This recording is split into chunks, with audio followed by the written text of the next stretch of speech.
right. Good afternoon, Yes. everyone. Oh, hey. That was powerful. Yes. And that's what we missed last week. That's why we were laughing so much. We forgot all about the intro to the show. We just came live. Way. Let me say, I didn't forget. I didn't have access to it. Yes, yes. I missed the training on it to my shame. Yes, to my yes. shame. So good afternoon, everyone. It is 1:00 and we're coming to you from Financial Sins during your late lunch hour. And so today it's just me and Anthony. Our co-host, Miss Mad Flo, is going to be out today. We miss her dearly. Big time. But she's doing what she does best, and that's travel with those babies that she loves traveling with. And I hope that she's going to be on today, keeping you all engaged over on the phone. But again, this is Financial Sins, and kind of what we do, what we all do, is we keep doing the same thing over and over and over and cannot seem to grow our money. And here on Financial Sins, what we do is we try to give you some tips, things that you can do better about your finances. My name is Tanya Scott Pilcher, and I'm with Get Skills and a licensed insurance agent. What we try to do in the community is provide those that are interested in getting into insurance, preparing you for that life insurance exam. The insurance industry is a $1 trillion industry. And I believe that those of you that are interested in getting involved in something else besides working on that 9 to 5, is that this is the biggest and best thing that you can do. So we help people understand insurance a little bit better, along with getting into that class. And we also have classes for the public. I have my wonderful co-host, Mr. Anthony Murray, that is also with us today. Anthony, how you feeling? What's going on? I am feeling awesome. When you said wonderful, Mom must have put a bug in your egg. She doesn't like to come on the show unless you here. Oh, what? Well, I have to make sure I'm here all the time. She's a wonderful person. Hey, listen, guys, I want to thank you so much for being at your show. This is your show. The reason this is your show, because we wouldn't be here if it wasn't for you. All right. We have a phenomenal return guest, Manny Henson. He is a CFP, Certified Financial Planner, and he's going to go into more depth about that in a little while. But just to tell you a little bit about myself, I'm working with a organization called World Financial Group, who is parented by a company called Transamerica. Transamerica is a wholly owned organization by another company called Aegon. So together, but yet separate, okay? And so World Financial Group have a little baby called World System Builder, and I'm part of that. I'm an independent contractor. I am what I like to look at myself as a franchisee, all right? I'm an independent contractor, all right? So I work with a group of people, but I'm independent. I'm independent, but I'm not by myself, and I love that, all right? So we have a phenomenal show for you guys today. We're going to recap some of the things we talked about last week. We're going to talk about some new things. We're going to step on your toes. Hopefully, you'll try to step on our toes. We want a dialogue. We want to talk with you. All right. And so we want you guys to get all your questions about your money and questions about retirement and questions about your mother's money, your father's money, your brother's money, your sister's money. We want to talk about everybody's money. All right. And we have somebody that could talk in every area of that. And he looked young. Well, he is young. He is young, but he's been in the business for a long time. All right. When you start young and stick with it, you learn things along the way. And you still look young, like me. Yeah, I'm missing a couple of teeth. Lord knows there's one loose now. Hey As Manny, the how dentist, are here you I come. today? I'm gonna cut him off. Like, hey Manny, how you No, I'm doing? having fun. Everything's going. We got a good vibe going on. Let's talk. Manny, talk to us. Oh, Tanya's cut me off. Okay, Tanya, cut me off. How are you, Manny? Come on here. I'm Tell doing all people right. about you. Happy Friday. Yeah, I've been in the corporate America for about 15 years prior to starting my own firm about a year and a half ago. And so I am a registered investment advisory firm that offers investment management, turnkey investment management, 401k advice for small business owners, and individual guidance that doesn't require investment minimums or high investment minimums if you want investment recommendations. So I am a comprehensive financial planner. I give financial planning to the next generation of investors, as well as the people who are in our 40s and 60s, 18 to 80, I say. So, and everywhere in between. And Right. so I'm glad to be here with you Well, today. awesome. We are glad to have you back with us this week. We started this conversation last week in reference to retirement. And, you know, I am in my mid 50s now. Yeah. And so, you know, I'm trying to figure out whether or not I'm doing it right, doing it wrong. I have no idea. You know, of course, we got that 401k that's sitting, and I haven't retired yet. I don't know how to, you know, plan. I do believe in my heart because I grew up with my great grandparents Mm. were in their 80s and 90s before they passed away, and a grandmother that I'm going to be here that long, and I just don't know if my money going to be here that long. So what Right. can you tell me to do? Yeah, so the first thing is knowing that that's a challenge. First thing is observing that hey, I have longevity risks. I have family members that are living long, and maybe I need to consider that in the plans that I develop. So one of two options that most people already have is a Social Security. You have an annuity payment, so a payment from Social Security once you have 10 years of work history that's going to last the rest of your life, right? So you have a guaranteed payment stream coming, and you can take that between 62 and 70. And so knowing how much that guarantee is going to be important. And then the next step is working with your investment providers. If you have a 401k, you already have an investment provider, you just don't know it. In most cases, with a 401k plan, there are people that are there. There are licensed individuals who can give you some complimentary retirement planning advice, help you do some forecasting, help you understand what investments are available through your employer, and you're going to get the most flexibility through your employer. Right now, you can put up to $6,500 with an additional $1,000 if you're over 50 into an individual retirement account, which is not that much. If you're planning to start retirement, you're late saver, that may not be enough. Okay. 401ks go up to $20,000. Okay, And slow so, down and yeah, go back. sorry. Go back, okay, because those of us that are still trying to get it. So you said something about putting something away, annuity. So how much, where do I put it? You know, that kind of stuff. So go back a minute. Yeah. Go back a little bit. So from the moment you got your first job, there is a Social Security tax that you're paying. Right. And it's 6.2% of your income. How So much? that's It's going what? to 6.2% of your 6.2. income. Okay. Okay. And that money has been put aside from the first paycheck, first job you ever have had. And after 40 quarters or 10 years, Right. you have a lifetime benefit that you can take at 62. And for most people, that's going to replace 30 to 40% of their income at retirement. And so you have that there. And so start there. What is it that you're going to earn? And what is that gap you need to replace? So Social Security, like I said, most people need 105%, 120, 130% of what they earn. No one lives off of just 30, 40% of their money. So what is that gap? What do you need to replace above that? And then work with what you have. Figure out what you have now at your disposal.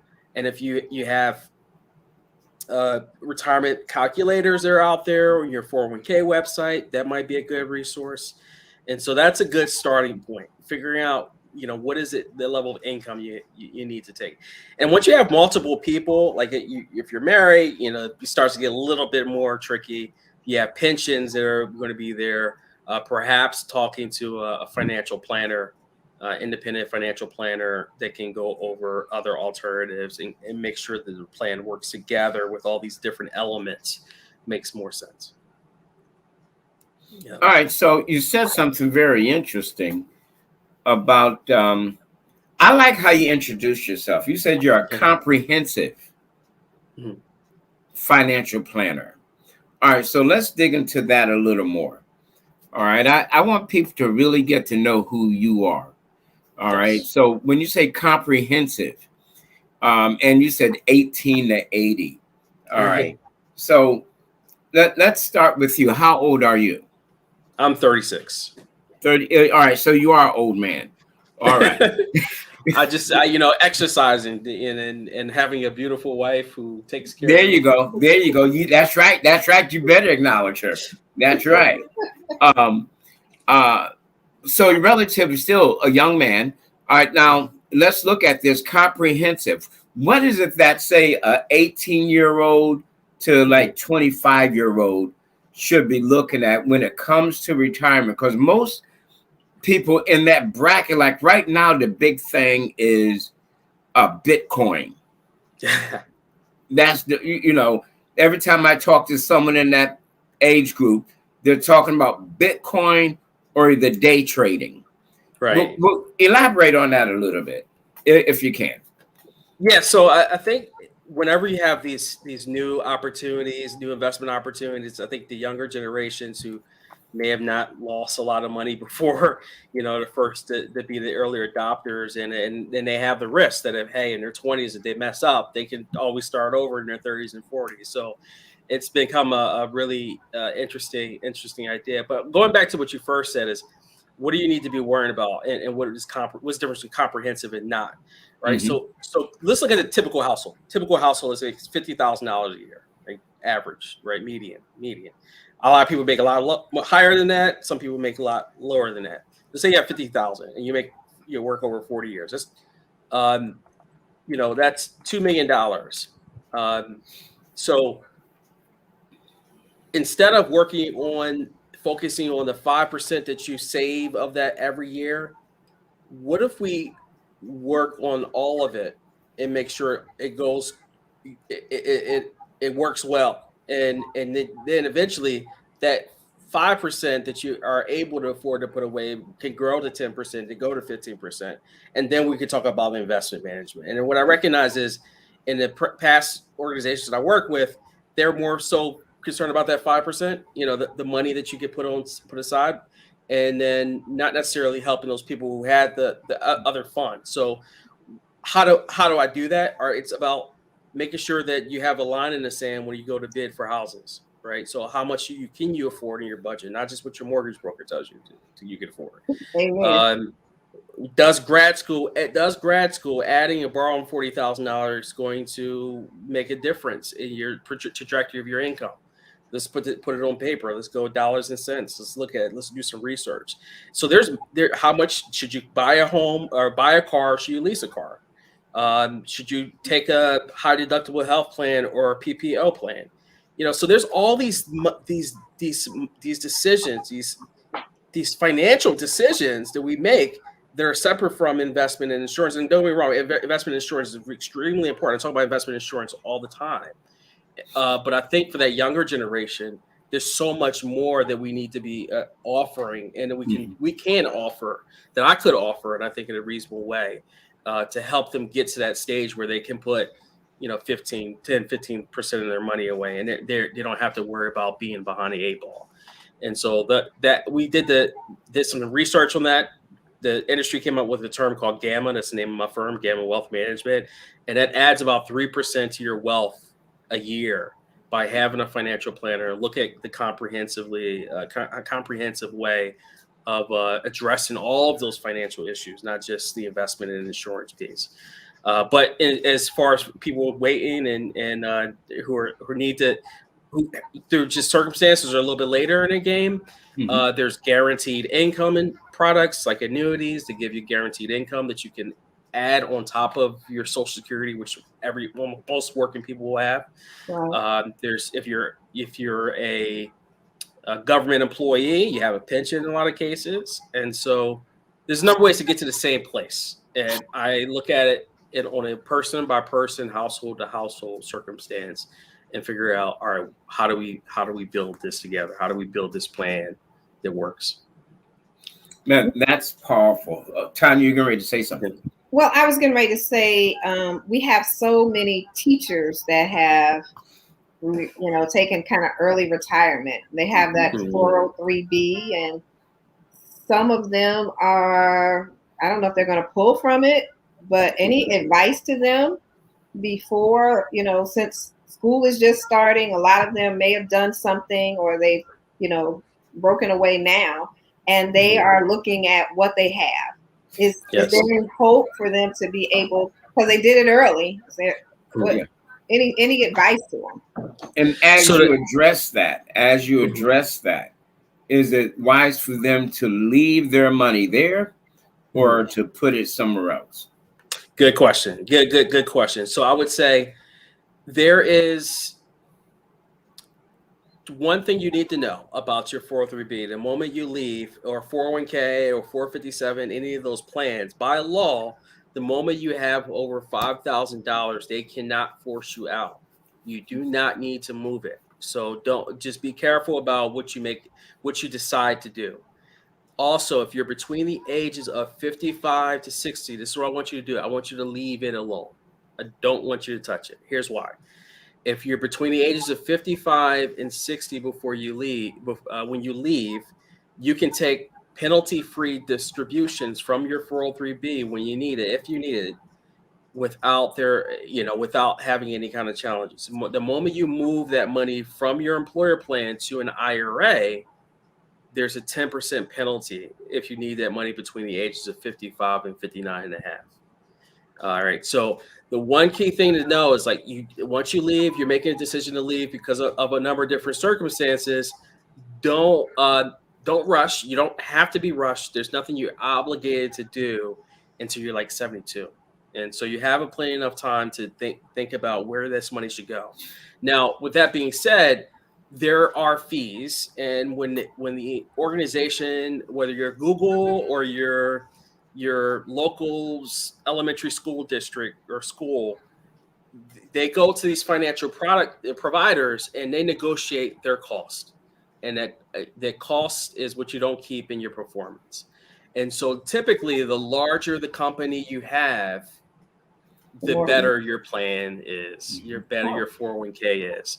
And so if you're coming from a smaller district and maybe you're going to a bigger company, you're going into the private sector, maybe there's more money, compare and contrast those plans and maybe consider moving that old plan to your new plan. One, because it could be better and lower fees, it could be better performance, and you know where it is. So like a lot of the old 403Bs, they were not administrated the best, and there's changing people. I've heard of people not losing their money in their plan, but it moving from financial company to financial company. 20, 30 years goes by, and you're like, I don't know where my money is. And so keeping a track of it, in my generation, we're gonna change jobs 6 or 7 times. It just makes more sense to just move that money and consolidate, and often cases to, one, get better performance, but also like know where things are. And so you're not investing in having this risk somewhere that you don't know. And you kind of have a better idea on track, how on track you are for the retirement you want. All right, that's great. Now, let me also mention that when you have a index or you have an IRA, an annuity, you will have an opportunity on the anniversary to do a free withdrawal up to 10%. All right, that still hold true and with IRA accounts, correct? Well, so that's an annuity specific product and Yeah. product feature. And so when I talk to people who are looking at retirement income, I'm looking at income types of opportunities, whether it be fixed income or dividend stocks or annuities. I'm not biased towards any particular option. And I have a network of insurance brokers who go to different insurance carriers to find guaranteed income rates, and so I can model that into plans. Hmm. And so a lot of these features, like you mentioned, some of them, in some cases, in most cases, you're going to give up some level of liquidity there. But if you're late into retirement, you're late on track, you're late for where you want to be for retirement, then you got to consider everything. If the market's down 30%, 40%, what does that do to your income needs? Are you just going to stop pulling from your Exactly. portfolio? Could you survive off of just Social Security? Are you going to go back to work? Are you going to take a part-time job? I think some people are choosing that latter option. A lot of people are, going semi-retired, right? So you have a little bit of a job that keeps you busy because you're meant to, my father, I talk to him, like he's in his late 60s and he's playing music, and because that's what he loves, and he plays the bass, and I'm trying to help him get a website so he can teach people, and so I'm teaching him the virtual stuff as well. But that keeps his mind busy, and that's something you gotta remember. Like you're gonna be working for 30-40 years. You're not going to just want to just stay home in the house all the time. You want to make sure your mind is being active and has a good level of stress, and then that might compensate you. You could teach, you can go back to school, people are living in retirement in a different way now, and so That's right. It's semi-retirements. Maybe you have. I would love to teach. That's what I want to do in my 60s and 70s. And I work with a lot of government employees in the state of Maryland, and it was not hard to find professors in their 80s and 90s teaching. And so, if you can't retire, if you want to retire, you have to retire. You have guaranteed income opportunities, investment opportunities, and if there aren't enough, you're going to end up working. But there's other types of work that are a little less stressful than there used to be. Yeah. Hey, let's go back just a little bit, and I don't mean to take up all of my co-host time. I know she's going to look at me. I'm good. Go ahead. You're good. All right. Good. All right. So let's look at those with the 401s, 403s. All right. They want to move them. All right. They don't want to keep them there. All right. We have a lot of people. I have a lot of people that's looking at indexed annuities, fixed annuities, which are good for them to have. But let's look at, for someone who wants to do that, going to an indexed. And here again, we're being product specific. All right. So there's a lot of people, they just don't know. They don't know what to do other than, and I was looking at Sherelle Grant, and she said she retired 10 years ago and still getting interest on her 403B. All right. So she probably is in a variable account. All right. But talk along that line, some people that, hey, you want to move it. Now they're in, most of these people, they can't move it. They're going to be in their 60s. All right. So they're going to be past the penalty stage anyway. Okay. All right. So what can they want to move it. Huh, Tanya? I said, what can they do? Yeah. Right. What can they do? Yeah, so the one option you usually mentioned, if there's another provider, so you would create a relationship with that provider and they have that product. So think about a IRA or as a bucket, or an annuity as a bucket. And in that bucket, you can put different things in it. Your 403B is a bucket too. You have different things that you can put into it. And so with your 403B, you have mutual funds, which are professionally advised investments that pull their assets together, and they follow a specific objective. And that objective could be growth, it could be income, it could be all growth and income. Right. And so you can, at your 60s, either click a button, fill out some forms and say, hey, I want a check or direct deposit to my bank account every month, every quarter of that money. Now you're at the mercy of the markets, and there's something you're giving up by that. And you also, every plan is not required to offer cash management solutions like that, right? So that's a challenge. But now let's say you went to the direction of you forecasting, hey, if the market went down 30%, I can't take money out of my account, and I want to have some guarantee. You mentioned a product called index annuities, which gives you some level. There's like a variable annuity that gives you some level of performance based on whatever index it's tracking, but gives you some, perhaps it give you some kind of cap on the downside.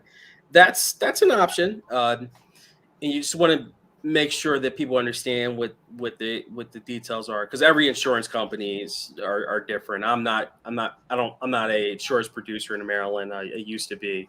I work with independent insurance brokers to get quotes on different products, and I just model the options and give people the pros and cons, the trade-offs with each. So when you have money in your 401k, can I pull money out of my 401k and put it in an annuity, or do I need to have extra money or another set of funds to do that? So there is in many cases annuities got a lot of a bad rap, and so the Consumer Financial Protection Bureau which was an invention from the last recession, kind of came out and just made some crackdowns, and one was, and they rolled back some of those rules and those regulatory constraints. One was that you had to go and do a whole comparison whenever you did a rollover out of a 401k and 403b plan, and I just continue to just do that, just out of just making sure people understand what are they giving up, even though I'm not required to do that. But I would do that. I would say, what are your options here? What are you giving up? I'm a fee only planner, so people don't pay me out of their investment, their 401ks. They pay me directly, and so I have the flexibility either to compensate the cost of me doing the work from them just paying me directly, and I give them guidance on their plan. Or they can roll over. So either way is what I would work with people to do and figure out which one makes the best sense. And so if they were to roll over, I'd show them where they're going into, and I'd go over paperwork, and I'd help them through that whole process.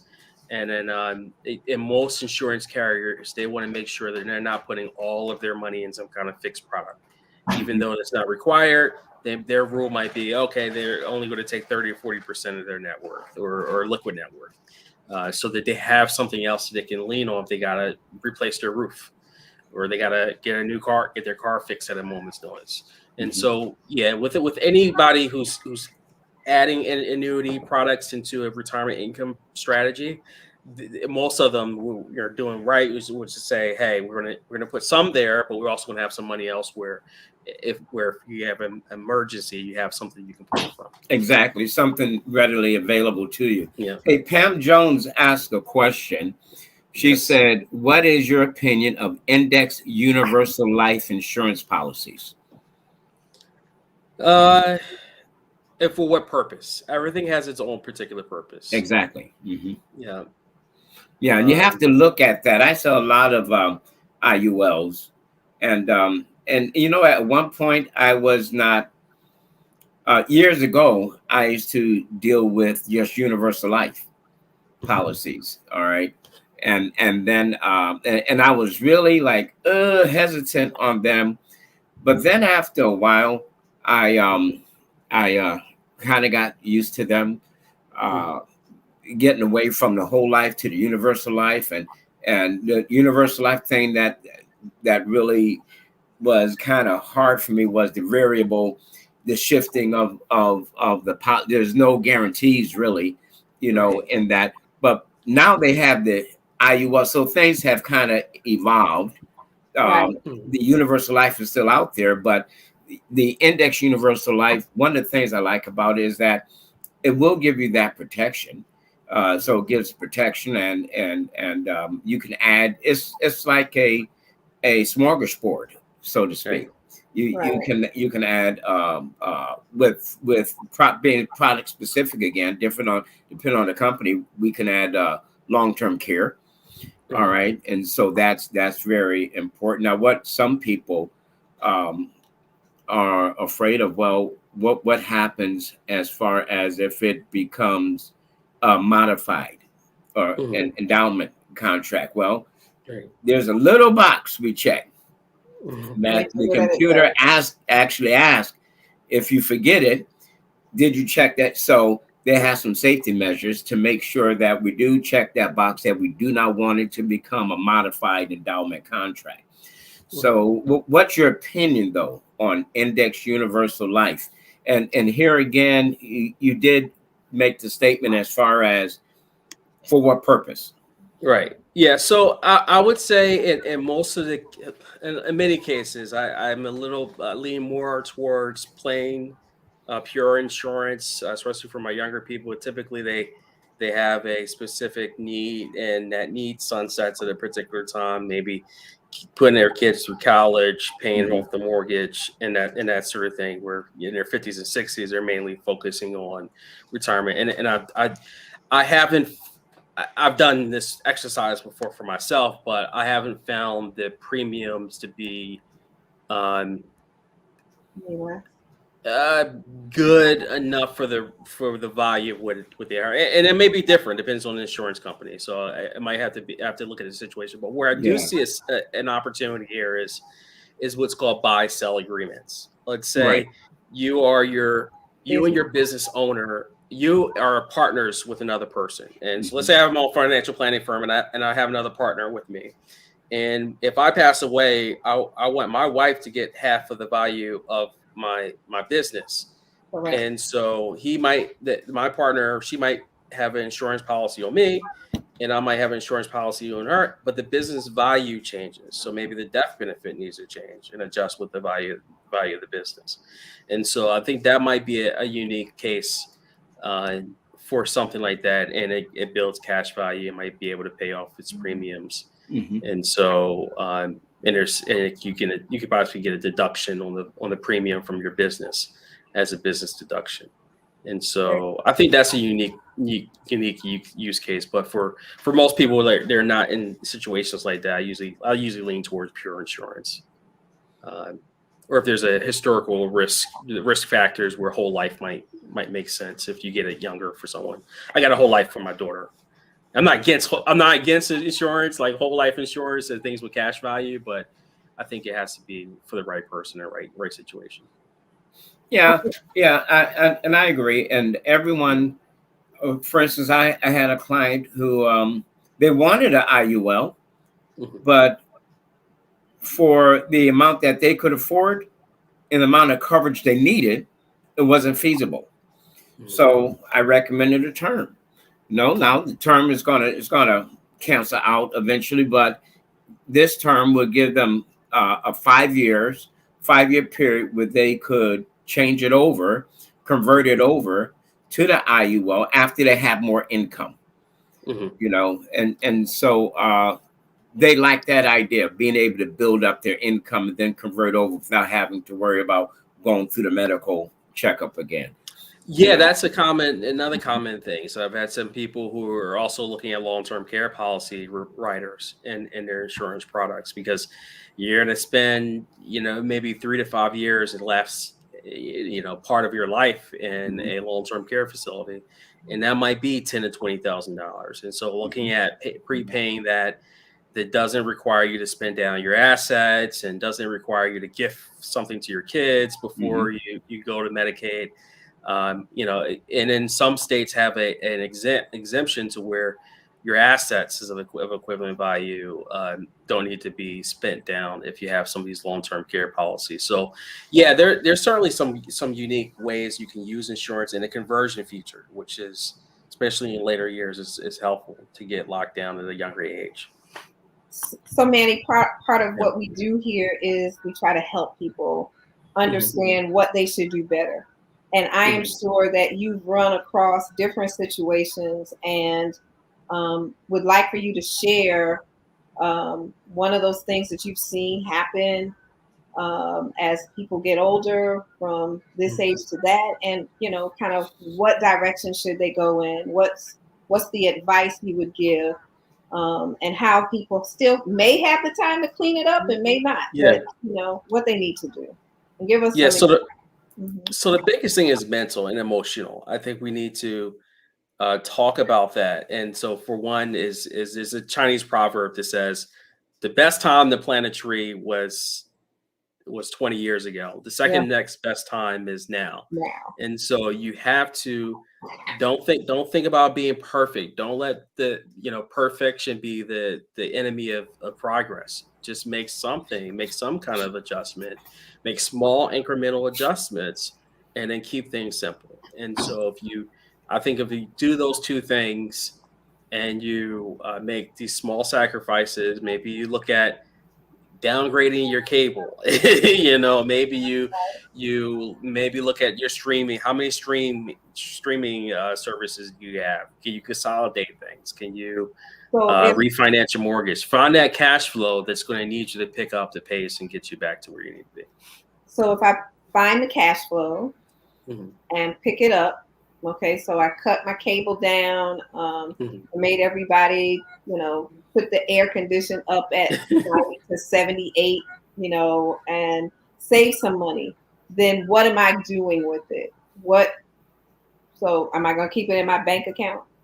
Yeah, I'm a little bit biased. It's savings for short-term needs, investing is for long-term needs. Right. Savings are going to help you with the emergencies. Have at least 3 months of savings. If you have any children, 6 months, I would prefer. And if you have any real estate, 12 months. Don't think your tenants are going to pay your mortgage. I think that's something we all figured out the last year or so. Yeah. The other part is to work with someone. I like fee-only financial planners. There's a really great resource called Quad A, the African American Associations of Financial Advisors, where you can search for someone near you. They have to be vied and sorted, so you can search for one that's available near you. You can also go to the Fee Only Network, National Associations of Personal Financial Advisors, and you can find a fee only planner that's working holistically to address all these needs together. Okay, and that first one was Quad A. Yes. QUAD and the letter A behind it. Yeah, I'll give you the website. Is there a way for me to provide the website?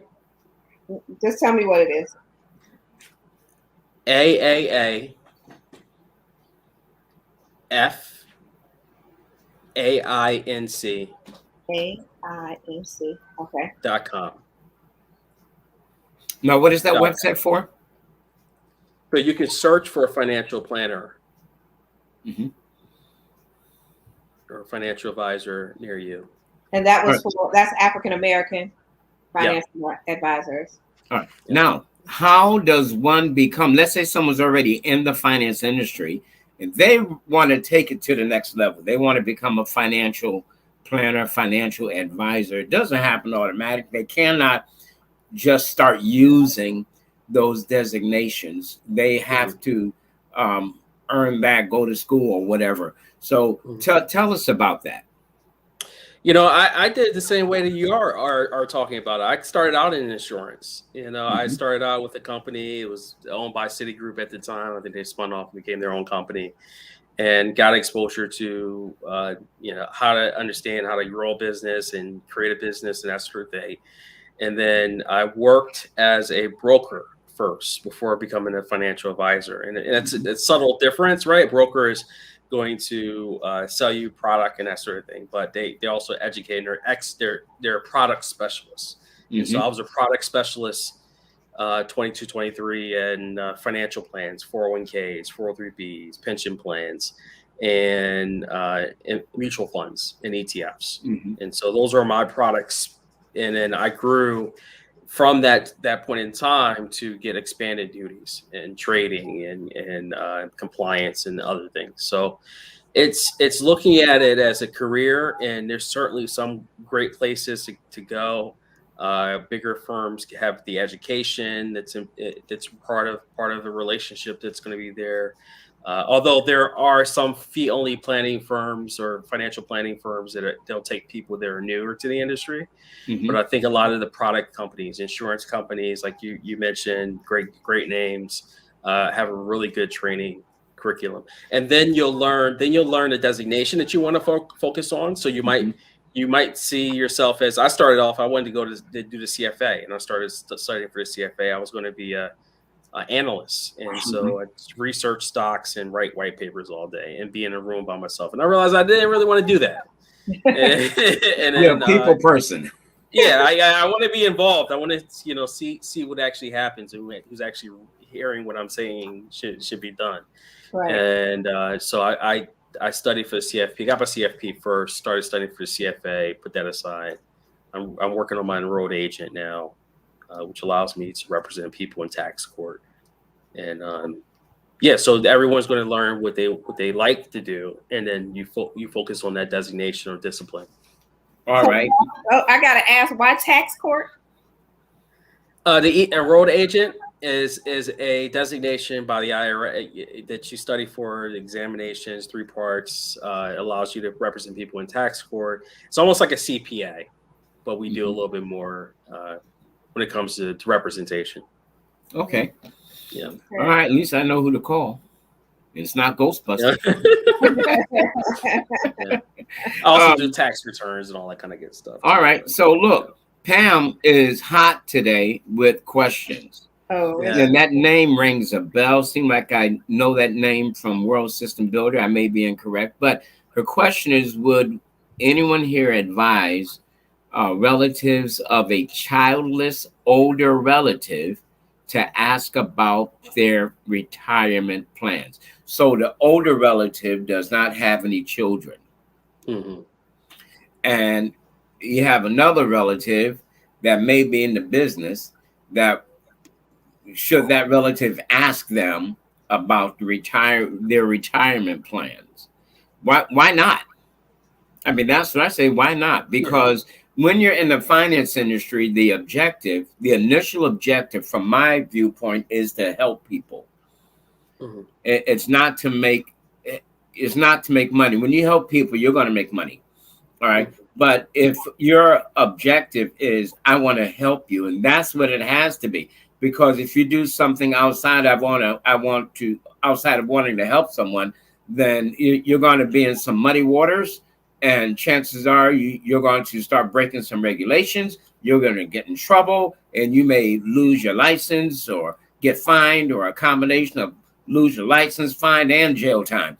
So the objective of any financial individual has to be initially and sincerely, I want to help people. So even if they're a relative, and relatives can be kind of difficult, man, especially when they're older, because they're set in their ways, a lot of them. Well, she finished that sentence, because the younger relative may become responsible for them in their old age. Well, that is true. That is true. You got to be ready for that responsibility. Yes. Yeah, long-term care insurance only gets more expensive as you get older. And I tell you what, and you can get, and you could be a part. You can. It's I think it's an emotional thing too, right? So you got to be comfortable with asking an uncomfortable question. It is an uncomfortable question, right. And so you got to have a subtle way to say, "Hey, I've been looking at this opportunity. I've been looking at my retirement. Do you do any retirement planning yourself?" And just just listen to what they say and say, "Well, are you concerned at all about what would happen if you needed someone to take care of you, or you needed help around the house as you got older?" And it all depends how you say it, I think, right? Is what you're saying. How you ask the question. It needs to be said, Yeah, but it needs to be said. A lot of times we don't talk to our family members at all in reference to finances, money, or anything. So we don't know, what happens. I was listening to one of my friends just the other day. She was saying that one of her relatives had a big settlement, and then not too long later passed away. But $450,000 sitting in their bank account, and she had no one else on it. So where's that money now, Manny? Without any children. Well, based on if you die intestate, which is the term where you don't have a person designated as the beneficiary on a specific account or asset that doesn't have like a custodial account agreement. So your retirement accounts already have that listed, but it goes to the state, and you have to prove, you have to probate, you have to usually pay up front a certain percentage of the assets in their state.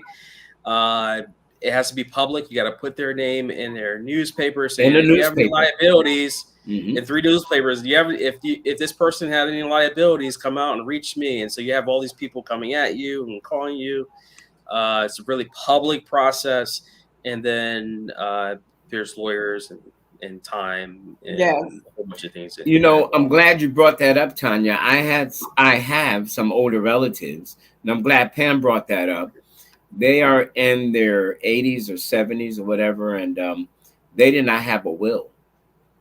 And at that point, our platform was so large, we had a company where we could sell a will to somebody, and we had attorneys and everything to help them set up the will if they wanted that, or they could run through it themselves, type it out because they give you the format, and then go have it notarized, or our group of attorneys would help them with it.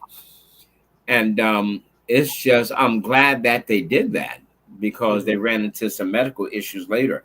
And this is critical. The amount of people that are in their 80s and 70s, and this is what they think they could do, or they're even in their 90s. Well, my daughter lives with me, or my son lives with me, or he lives down the street. I have an only child, so I'm sure to go to them. No, man, if there's no will in place, no trust in place, no something in place to designate that person, you're going to fight with the state. Yeah. All right. And they're going to get go right ahead. And it's not just people with money too. It's if you have children, That's right. So you pass away, you thought everybody was good, and your mother would have been nice to your mother-in-law, and they would figure out who's going to take care of your kids. Don't let it up to chance. It's going to just turn a really bad situation ugly if you don't have a will. And your wills, yes, going to tell people where your assets should go, but it also should say who your guardian is going to be, right? Who's going to manage money for you? Who's going to be managing the money for your children? And that doesn't have to be the same person. Maybe it's not your mother-in-law, somebody who doesn't know how to manage $450,000, $200, $1 million in assets. If you don't want that to be the same person taking care of your child. Absolutely. So unless you talk to an expert about those areas, you just, it's not a good situation. And people won't talk, and everybody just assumes that, they're going to be here tomorrow. And even, I look at my classmates, we've been out of school 40 years now. So, we need to be talking about this to one another. And some of us still have our parents alive, and we haven't asked our parents any questions. I was talking to one of my doctor friends one day, and he was like, no, I haven't talked. I said, your parents are in their 80s. And you don't know if they have a will, or if your name is on their bank account, or what their plans are, or what their wishes are, even if they pass away. You have no idea. He's like, no, because I'm not the oldest. I'm like, but you live here. Your brothers and sisters live somewhere else. So what do you mean? Because they're going to look at you like, are you crazy? You don't know what mama and daddy want. And so we just don't talk. And we think that our only asset most times is our house. And we don't even talk about business. that. Or our business. Our house or our business. And we don't even talk about that or have those things in place. And if we can get one message out to people today, is, you all need to talk to other people. Talk to your family members. Tell them what you want. Tell them how you want your money's handled. And then when it comes to your personal self, because, sometimes we don't do it because, I think that I'm going to be here till I'm 100. I don't need to talk to my children right now, but I do too, and it needs to happen now while we're in our right mind, because we're going into Alzheimer's a whole lot sooner. And the issue is with the Alzheimer's and dementia, A lot of that sickness, and I'm not anti-medication at all. All right. A lot of the sicknesses are side effects to different medications that people are on. But let me go back a little bit. And I hope you guys are enjoying this. I know Pam is. She's getting a lot out of it. Man, we probably should have had Pam on the show too. One day, real soon, we'll have Miss Pam. Sherelle said something earlier that she retired 10 years ago and she's still getting interest on her 403b. We've had people that have 403bs, 401ks, 457s, and they roll them over into fixed index annuities.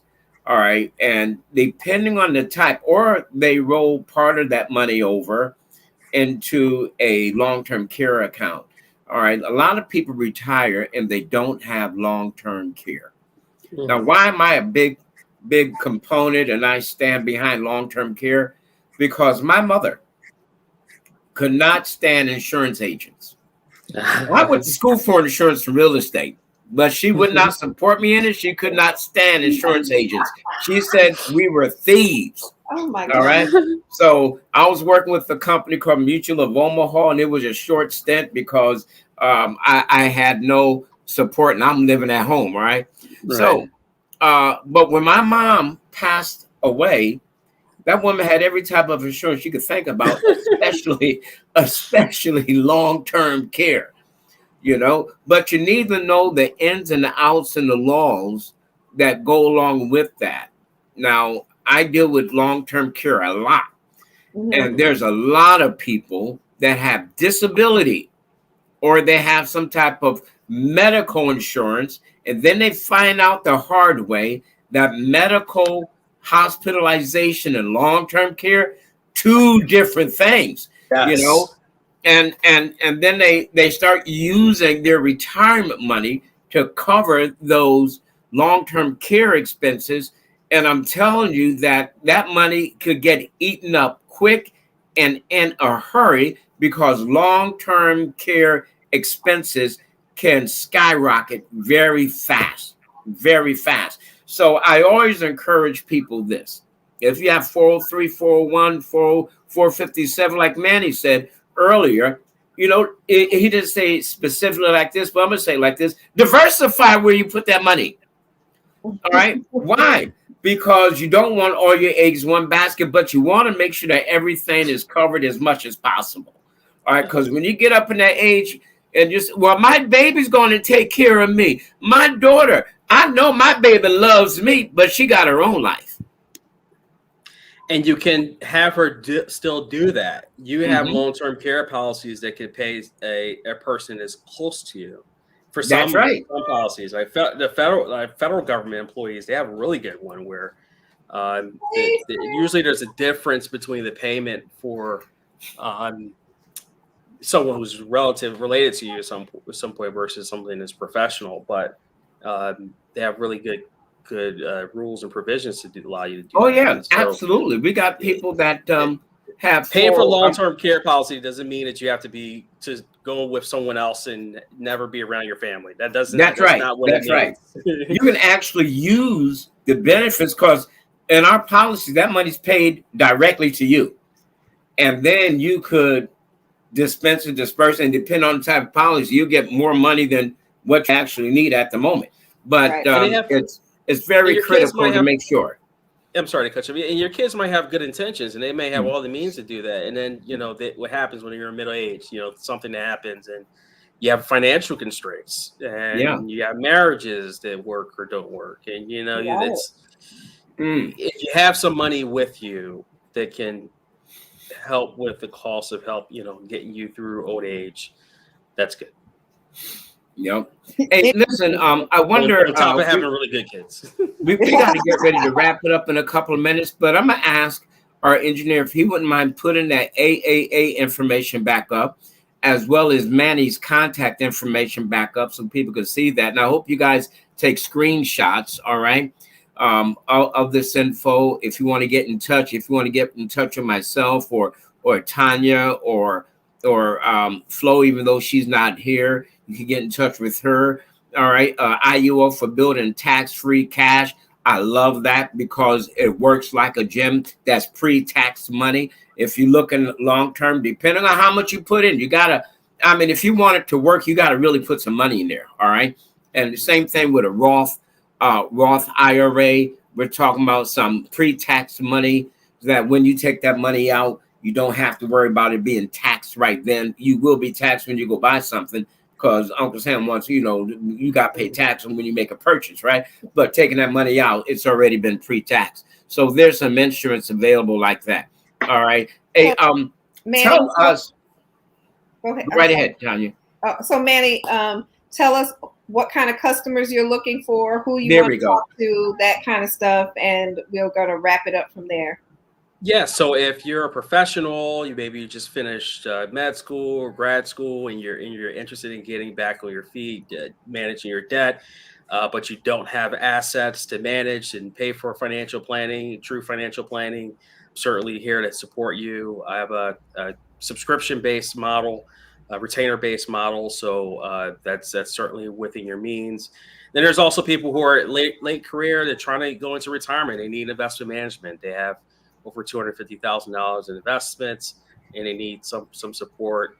Or the third option is you're a small business owner. You're trying to compensate your employees, retain your employees. It's hard to keep them, and you're trying to figure out a way to do that. Maybe pay make use of the EIDL loan that you got. Or the PPP loan. There's some retirement plan solutions that you can look at to both help you towards retirement and help your employees and educate them as well. So if you run any of those three opportunities, in any one of those three types of situations, give me a call.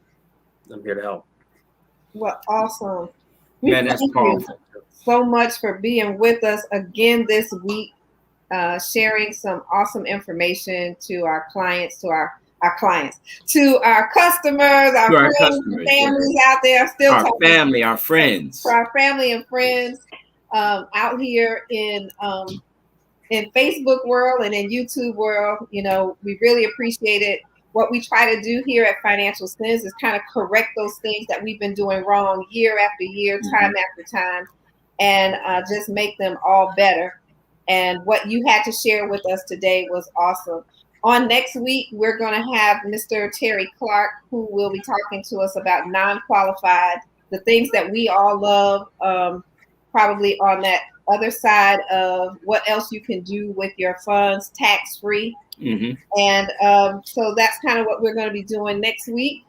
And we hope that everyone will join us. You want to take us out, Anthony? Absolutely. Pamela, you definitely want to make that next week because he's going to talk about just what you was asking. Hey, listen, folks, do us a question. Like us, or do us a favor, like us on Facebook. All right, tell your friends, spread the word. Like us on Facebook, like us on YouTube. There's a like button on YouTube. I saw it. That thumbs up button, man, press that thing, get carried away.